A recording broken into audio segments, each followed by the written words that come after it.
नमस्कार फ्रेंड्स। आज की इस वीडियो में आपका स्वागत है। फ्रेंड्स, अभी कुछ दिन पहले मुझसे किसी ने पूछा कि हमको सब ज्ञान तो मालूम है क्योंकि हम बुक्स पढ़ते हैं या हम कहीं कोई वीडियो सुनते हैं, और हमको ये भी समझ में आता है कि जो डिवाइन लॉज होते हैं वो क्या है, हमको इस जीवन में कैसे ज्ञान के साथ जीना चाहिए वो हमको पता तो है। लेकिन उसको हम जब जीवन में इम्प्लीमेंट करना चाहते हैं तो हमको डिफिकल्टी आती है। फ्रेंड्स, इसको बहुत इजीली समझते हैं। जो प्रश्न था मतलब कि जैसे कि हम लोग को ये मालूम है कि हमको फॉरगिव करना चाहिए, हमको माफ करना चाहिए लोगों को। अदरवाइज क्यों करना चाहिए? अगर हम माफ नहीं करते तो हम एक कर्म बंधन में फंसे रहते हैं। फिर हम ज्ञान के रूप में हम ये भी जानते हैं कि जो हमारी खुशी है वो हमारे अंदर ही निहित है, वो किसी बाह्य व्यक्ति से जुड़ी हुई नहीं है। अगर हम अपने भीतर खुश हैं तो हमें किसी भी तरह के बिहेवियर से ज्यादा फर्क नहीं पड़ता है। एक लॉ ऑफ कर्मा ये भी है, अगर हम ज्ञान की बात करें, कि हम जैसा बोते हैं वैसा ही पाते हैं। तो कर्मा फिलॉसफी में समझे कि ज्ञान में हमें क्या समझाया जाता है कि हमारे जीवन में जो भी गतिविधियां हो रही हैं वो इसलिए है क्योंकि वो आफ्टर इफेक्ट है। जो भी हम कर्म करके आए, अच्छा या बुरा, तो हमको उसका रिजल्ट मिल रहा है। कर्मा का मतलब खाली ये नहीं होता है कि कोई बुरा कर्म है, हमें हमारे अच्छे कर्मों के रिजल्ट भी मिलते हैं। आपकी जो अच्छी फैमिली आपको मिली है, जो आपको हेल्थ मिली है, जो आपको फाइनेंशियल स्टेबिलिटी मिली मिली है, उसके लिए आपने शायद ज्यादा कर्म तो नहीं किया अच्छी फैमिली प्राप्त करने के लिए। या बचपन से ही अगर हम ऐसी फैमिली में पैदा होते हैं जहाँ पे कोई किसी भी धन धान्य की कमी नहीं है, हमने एफर्ट तो नहीं की उसके लिए ज्यादा, लेकिन कुछ ना कुछ तो हमने पूर्व जन्म में कर्म अच्छा किया होगा जिसके कारण हमें ये धन धान्य, एक अच्छी फैमिली, संस्कार वाली फैमिली मिलती है। इसी प्रकार अगर हमारी लाइफ में कुछ डिफिकल्टीज आती हैं, हम कुछ प्राप्त करना चाहते हैं और हमको मिल नहीं रहा है, तो अगर वो ऑब्स्टिकल्स आ रहे हैं तो उसको हम ये समझते हैं कि हमारे पूर्व जन्म के कर्म के कारण कोई तकलीफ आ रही है, या फिर हमारे अंदर अभी उतनी क्षमता नहीं हुई है, वो विजन नहीं आया है कि हमको ये समझना नहीं आ रहा है कि हम अपनी जिंदगी के ऑब्स्टिकल्स कैसे खत्म करें। तो कर्मा फिलॉसफी का एक पार्ट ये भी है। तो इस तरह का जब हमें विजडम मिलता है, ज्ञान मिलता है कि भाई हमको सब कुछ भगवान को अर्पित कर देना है, हमको कर्मा फिलॉसफी को समझना है, और हमको डिटैच्ड होना है, और इस तरह का जब बहुत ज्ञान मिल गया तो वो ज्ञान के रूप में हमारी बुद्धि में तो आ जाता है फ्रेंड्स। लेकिन उसको इम्प्लीमेंट करना, जीवन में धारण करना थोड़ा मुश्किल हो जाता है। तो ये प्रश्न था एक किसी फ्रेंड का कि भाई हमको ज्ञान तो मिल रहा है लेकिन मैं उसे इम्प्लीमेंट नहीं कर पा रही हूँ। तो मैं अपने आप को अपनी समझ के अनुसार समझाती हूँ, आप अपने जीवन में ज्ञान को धारण करने के लिए क्या कर सकते हैं। इसके लिए पहले आपको अपने जो मस्तिष्क है, जो आपका मन है, उसको समझना पड़ेगा। फ्रेंड्स, हमारे मन के अंदर ना हैबिट्स के पैटर्न्स होते हैं। मतलब कि जो हम जिस तरह की सोच, जिस तरह का बिहेवियर, वृत्तियां, विकार, थॉट के पैटर्न्स जो हम जन्मों जन्मांतर से रखते आए हैं, उसका एक रिकॉर्ड जैसा हमारे मन में हमेशा रहता है। फिर क्या होता है कि हम जब उन पैटर्न से हम जी रहे हैं तो हमें खुशी नहीं मिल रही है। फॉर एग्जाम्पल, अगर हमारा एक पैटर्न ये है कि हम दूसरों से एक्सपेक्टेशंस रखते हैं और हम ये सोचते हैं कि हमारी खुशी दूसरों के द्वारा किए गए एक पर्टिकुलर तरह के बिहेवियर पे डिपेंडेंट है, तो क्या होगा? हम हमेशा दुखी रहेंगे। फिर हमने सीखा कि हमको अगर सच में खुश रहना है, जो हम ज्ञान की बात सुनते हैं तो उसमें हम ये सीखते हैं कि हमको दूसरे के बिहेवियर से कुछ एक्सपेक्ट नहीं करना है, क्योंकि जो खुशी है वो हमारे अंदर निहित है। अब क्या हुआ, अब जो मेरा पैटर्न है, एक्चुअल जो मेरे अंदर निहित है, बहुत स्ट्रांगली रूटेड है, और मैंने एक नई बात सीखी कि मेरी खुशी तब तक मेरी खुशी मेरी ही है। और अगर मैं दूसरों से एक्सपेक्ट कर रही हूँ तो मैं अपनी खुशी दूसरे के हाथ में दे रही हूँ, दूसरों के बिहेवियर पे डिपेंडेंट कर रही हूँ। तो अब क्या होता है, अब क्लैशेस हो रहे हैं। एक पार्ट है आपका जो मेजर, आपका जो मन है, जो जन्मों जन्मांतर की विकार वृत्तियां व्यवहार और आपके सारे पैटर्न्स को लेके आपको चला रहा है, वो, और एक आज एक नया सीड जो आपने डाला बुद्धि में अपनी, कि दूसरों से एक्सपेक्टेशंस करना गलत है, क्योंकि वो आपकी ही खुशी को अफेक्ट कर रहा है, और जीवन में आप सबको कभी बदल ही नहीं सकते, इसलिए खुशी तो अपने अंदर ही है, दूसरों से कुछ एक्सपेक्ट नहीं करना चाहिए। रादर हमको ये सोचना चाहिए कि हम किसी के लिए क्या बेहतर कर सकते हैं। अब दो थॉट्स हैं, क्लैशेस हो रहे हैं। पुराना थॉट प्रोसेस है वो बहुत स्ट्रांग है, नया थॉट प्रोसेस बहुत वीक है। इसके लिए फ्रेंड्स, आपको जो आप नई नई बातें सीखते हो, ज्ञान की बात सीखते हो, चाहे आप अपने गुरु के द्वारा बताई गई किताबें पढ़ते हैं, चाहे आप अपने गुरु को सुनते हैं, या आप कोई भी स्क्रिप्चर्स पढ़ते हैं, आपने जो उसमें बातें पढ़ी, आपको उनको कहीं ना कहीं एक छोटी सी कुंजी बना के लिखना चाहिए, और उसको रोज पढ़ना चाहिए, उसको रिपीट करना चाहिए। मेरे गुरुदेव श्री परमहंस योगानंद जी ने बोला है, आदतें क्या है कि जो हम जन्मों जन्मांतर से अपने पैटर्न्स, मेंटल पैटर्न्स रिपीट करते आए हैं, रिपीटिशन के कारण वो अब हमारे जीवन का, हमारे मन का, हमारी पर्सनैलिटी का हिस्सा बन गए हैं। अब वो रिपीटिशन जो हमारी हैबिट बन गया है, हमें उसका अवेयर होना है, और हमें नया रिपीटिशन करना है, मतलब एक चीज को बार बार दोहराना है। तो हम जो नई अपने अंदर आदत डालना चाहते हैं, आप रोज सुबह उठ के पहले उसको पढ़ो, आप लिख लो कहीं पे कि मुझे लोगों को माफ ही करना है, या मुझे किसी से कोई एक्सपेक्टेशन नहीं रखनी है, मेरी खुशी मेरे ही भीतर है। मैं रोज ध्यान के द्वारा गॉड से, ईश्वर से कनेक्ट होंगी, गुरुओं से कनेक्ट होंगी। इस तरह जिस चीज पे भी आप वर्क करना चाहते हैं, आपको वो फर्स्ट ऑफ ऑल रोज लिखनी चाहिए।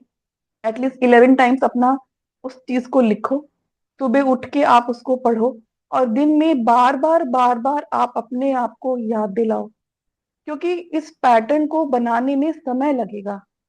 लेकिन अगर आपने कोशिश ही नहीं की, आपने एक बार पढ़ लिया, आपने हफ्ते में एक बार दो बार कोई अच्छी किताब पढ़ ली, अपने गुरु को सुन लिया, थोड़ा मनन कर लिया, और फिर आपने उस पे अवेयरनेस के साथ वर्क किया ही नहीं, तो वो कभी आपके जीवन का हिस्सा बनेगा ही नहीं। इसलिए रिपीट करना जरूरी है। रात को जब आप सोते हैं तो आप बार बार इसको पढ़ें, अपने आप को याद दिलाएं कि मेरे को अपने अंदर ये नया पैटर्न लेके आना है। दूसरी बात, अब आपको इसको प्रैक्टिस भी करना है। आप रोज पहले अपने दिमाग के पैटर्न चेंज कर रहे हो, मन के पैटर्न चेंज कर रहे हो, अपने आप को एक नया इनपुट देके। लेकिन जब वो परिस्थितियां आती हैं जहाँ पे आप फिर से वैसे ही एक्ट करने वाले हो जैसे आप अपने पुराने बिहेवियर के कारण करते हो, या अपनी पुरानी आदतों के कारण करते हो, तो आपको अवेयर रहना है कि जब आप उन परिस्थितियों में जा रहे हो जहाँ पे आप ऐसा रिस्पॉन्स या रिएक्शन करने वाले हो जो आपको फाइनली आपको ही दुख देगा, आपको ज्ञान के मार्ग से दूर करेगा, तो उस मोमेंट्स में अवेयर रहना है, और रिएक्ट नहीं करना है। पूरी कोशिश करनी है कि मुझे रिएक्ट नहीं करना है, और मुझे अपने आप को याद दिलाना है वो जो मैं रोज अपने आप को याद दिलाती हूँ, कि मुझे किसी से एक्सपेक्टेशन नहीं रखना है, या मेरी एक्सपेक्टेशन सिर्फ और सिर्फ ईश्वर से है, या मेरी खुशी मेरे हाथ में है। जो भी आप अपने आप को रोज बोलते हैं, आपको वो अपने आप को याद दिलाना जरूरी है। जब तक आप अपने नॉर्मल लाइफ में, जो आप डेली लाइफ जी रहे हो, उसमें जब तक आप ज्ञान को धारण नहीं करते हो ना फ्रेंड्स, आप उसको इम्प्लीमेंट नहीं करते हो, तब तक आपका ध्यान और आपका ज्ञान, उसका कोई फायदा नहीं होता है फ्रेंड्स। आप ध्यान करना बहुत जरूरी है। ध्यान जो होता है वो आपको आत्म शक्ति देता है, ध्यान आपको शांति देता है। लेकिन उस ध्यान के द्वारा मुझे अपने जीवन में बदलाव क्या लाने हैं वो तब आपको समझ में आता है जब आप अपने गुरु के द्वारा बताए गए ज्ञान पे चलते हो। आप जो हमारे स्क्रिप्चर्स हैं, वेदास हैं, उनको पढ़ते हो, गीता पढ़ते हो, आप उसके बताए हुए ज्ञान पे चलते हो। उसके अलावा आप रोज अपने आप को ये याद दिलाते हो कि मुझे ज्ञान के मार्ग पे चलना है।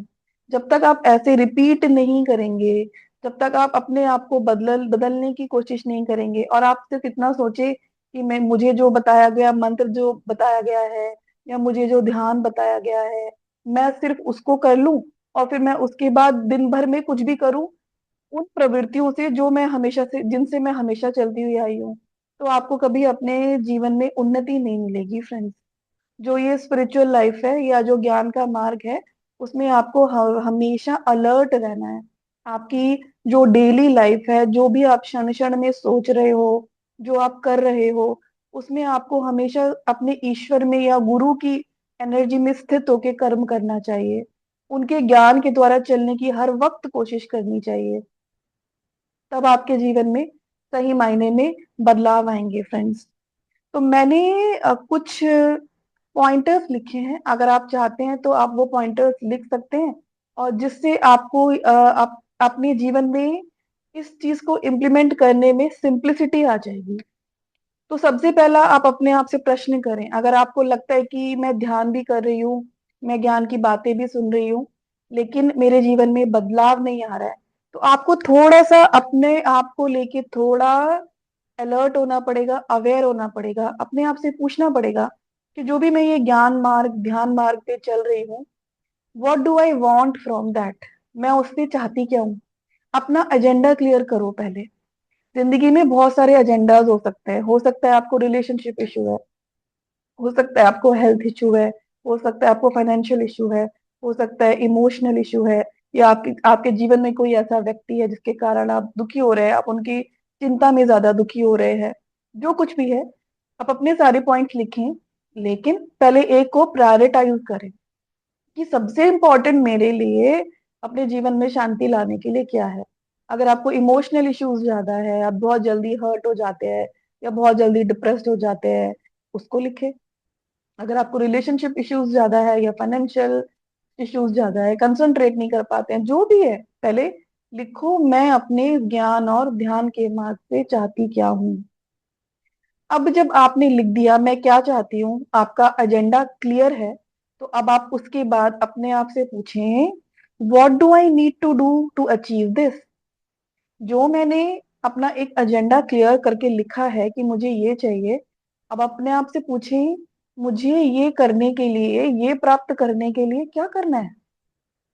ध्यान ज्यादा करना है, किताबें ज्यादा पढ़नी है, दिन भर में अलर्ट ज्यादा रहना है, मुझे अपने अफर्मेशंस ज्यादा लिखने हैं, मुझे कहीं पे रिमाइंडर्स चिपकाने हैं, जो भी जिस जिस तरह की विचारधारा को मैं अपनाना चाहती हूँ, जिस तरह के व्यवहार को मैं अपनाना चाहती हूँ, क्या मैं उसके बारे में बार बार सोच रही हूँ, तो क्या मैं उसके लिए क्या करूँ।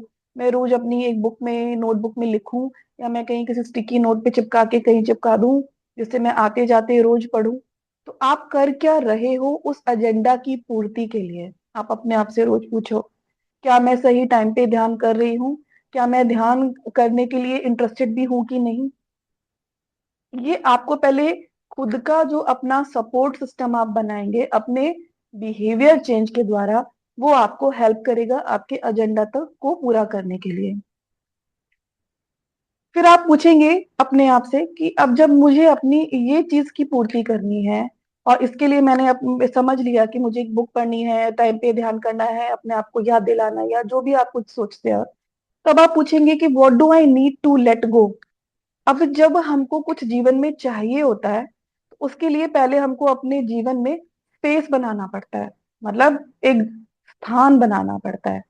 फॉर एग्जाम्पल, अगर आपके लिविंग एरिया में, लिविंग रूम में ऑलरेडी आपने दो सोफा सेट्स डाले हुए हैं, आपका मन है कि वहां पे आप एक अच्छी सी बड़ी चेयर लाके रखो या नया सोफा सेट लाके रखो, तो आपको जो पुराना सोफा सेट है वो वैसे हटाना पड़ेगा ना। और अगर आप नहीं हटाएंगे तो वो तो क्लटर हो जाएगा, पूरा घर भर जाएगा। तो अगर कोई नई चीज घर में लेके आनी है और घर को सुव्यवस्थित भी रखना है, तो पहले पुरानी चीज को निकालना पड़ता है, तभी नई चीज की जगह बनती है। इसी प्रकार से अगर आप अपने जीवन में नए बदलाव लेके आना चाह रहे हैं, नए आध्यात्मिक विचार, नया आध्यात्मिक जीवन, नया आध्यात्मिक व्यवहार अपना बनाना चाहते हैं, तो आपको अपने अंदर के भीतर के जो विकार है या जो ब्लॉक्स है उनको निकालना पड़ेगा। अपने आप से पूछें कि मुझे क्या लेट गो करना है अपने जीवन से। क्या मैं अपनी हैप्पीनेस दूसरों पे डिपेंडेंट रखती हूँ, या क्या मेरे अंदर इतनी लो सेल्फ एस्टीम है कि जब तक कोई मुझे अप्रिशिएट नहीं करता है मैं हैप्पी फील नहीं करती हूँ। क्या मेरे अंदर दूसरों से कंपैरिजन की भावना है, क्या मैं दूसरों को देखकर खुश होती हूँ क्या दुखी होती हूँ। आप अपने आप से अपने ध्यान में जाके पूछे कि मेरे अंदर वो कौन सी वृत्ति विकार है जो मुझे इतना परेशान कर रहा है, तो उसको आपको लेट गो करना है, उसको भी लिखना है। फिर आपको अपने आप से पूछना है, what is it that I need to embrace और एक्सेप्ट। मुझे अपने अंदर नया क्या लेके आना है। जिस विचार को, भावना को आप लेट गो कर रहे हैं, उसके विपरीत क्या विचार, क्या भावना अपने अंदर लेके आना चाहते हैं, इसकी भी क्लैरिटी होनी चाहिए। क्योंकि जब आप ध्यान करेंगे, आप अपने गुरु से, आप ईश्वर से कनेक्ट हो रहे हैं, और जब आप ध्यान में उस शांति की अवस्था में पहुंचते हैं, तो आप अपने गुरु को, ईश्वर को आप ये बोलें कि मेरे अंदर से ये निकालें, आप उनको अर्पण करें और मुझे ये वाली फीलिंग दे। मुझे फॉर एग्जाम्पल आप मेरे अंदर से लो सेल्फ एस्टीम निकाल दे हे प्रभु, और मुझे कॉन्फिडेंस दे, मुझे ऐसे आशीर्वाद दे कि मैं हमेशा ब्लिसफुल रहूं, हैप्पी रहूं, मेरे दिमाग को अच्छी प्रवृत्तियों में लगाएं। जो भी आप मांग रहे हैं तब आप वो मांगे। तो यू शुड बी क्लियर, क्या क्लटर निकालना है और क्या अपने अंदर लेकर आना है।